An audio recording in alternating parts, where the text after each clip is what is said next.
This is Chris Kim with your Peak Trainer 1 core stability progressions. All right, when we say core stability, the core is simply the lower back. All right, we want to train the abs to wrap around and the back extensors to wrap around the core like a weight belt to stabilize the spine during movement. All right, so whereas crunches and sit-ups and different things like that train the body to kind of assume this position, and that's one function of these muscles. There's also the idea that these muscles act as a weight belt to isometrically support the trunk. All right, what I don't want to do is this during the day. So these muscles help me to hold upright and to stay tall. All right, so a good example of that would be a plank. All right, people always ask, what is the purpose of the plank exercise? It's an anti-extension exercise. All right, we're trying to prevent this. All right, arching. Okay, so what we do is you cue the client, get their back flat like a table, raise up, tighten their butt and abs, and hold in this position. All right, and this is the first progression.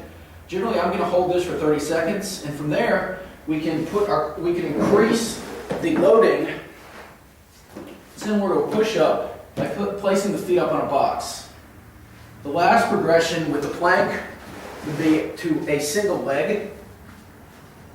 So I just ask the client to move a ½ inch off the ground, try to maintain a flat torso, and then we can start to incorporate more dynamic motions where now, again, we keep a flat back, start to incorporate walkouts with the arms, step outs with the legs, or really any motion. We can rock forward and back on the toes, whatever it may be. The key is we keep a flat back. Afterwards, once the client has a pretty good control of this in a prone or supine position, we move to standing positions. All right, exercises that drive extension would be something like an overhead squat, because my arms are overhead. Therefore, the moment arm is longer, it's causing me to attempt to extend my back. So I have to keep my abs tight and come up and down. All right, I like to actually, what I'll do, initially at least, with that, is that I'll have a client use a band, squeeze it, and it kind of just helps them a little bit to brace the abs and brace the core as a little mini progression. Some other exercises that train anti-extension, anything where we're pressing overhead is a good one.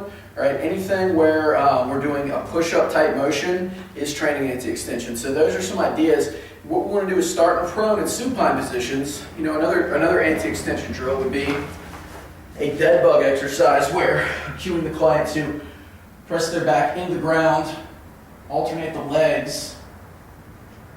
Once we can do this, then we can start to add extremity movements.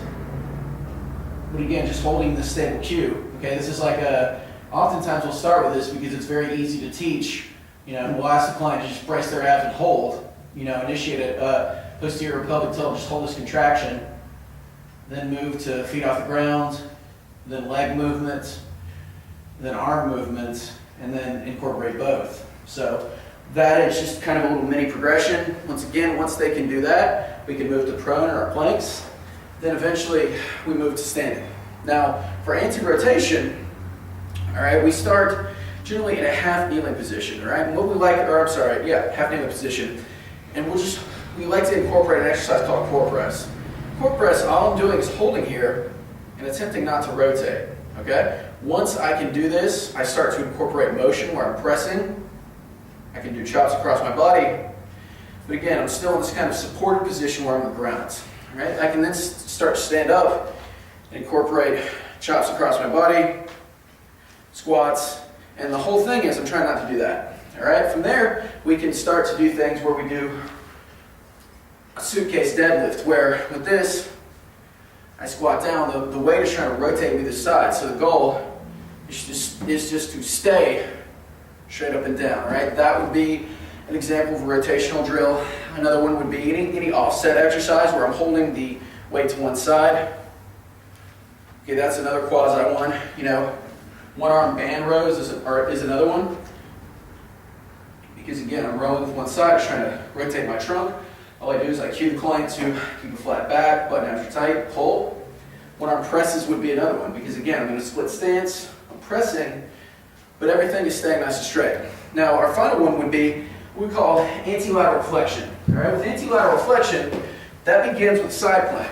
All right, side plank simply be on my side. All right, I cue the client to grip the wrist, press shoulder blade into the ground, stick the chest out, extend up, Push everything nice and straight, okay? So I'm just resisting gravity and trying not to laterally flex. From here, I can extend one leg out, make that a little bit harder.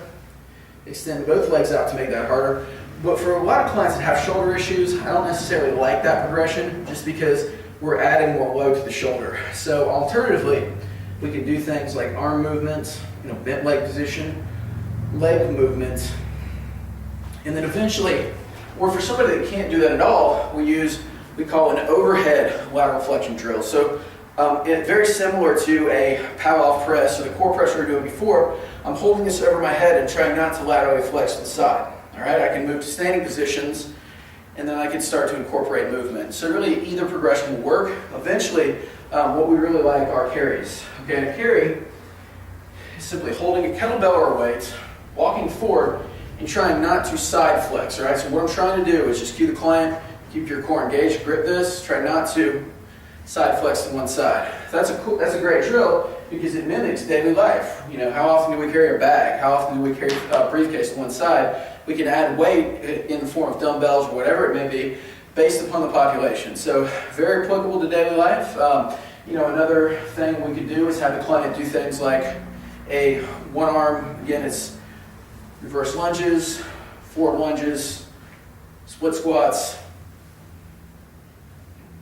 things of that nature. So all of those things, anti-rotation and anti-lateral flexion are very closely linked, so there's some carryover there. But again, those are both some ideas of how we can start to incorporate these things from the floor into standing positions that mimic real life.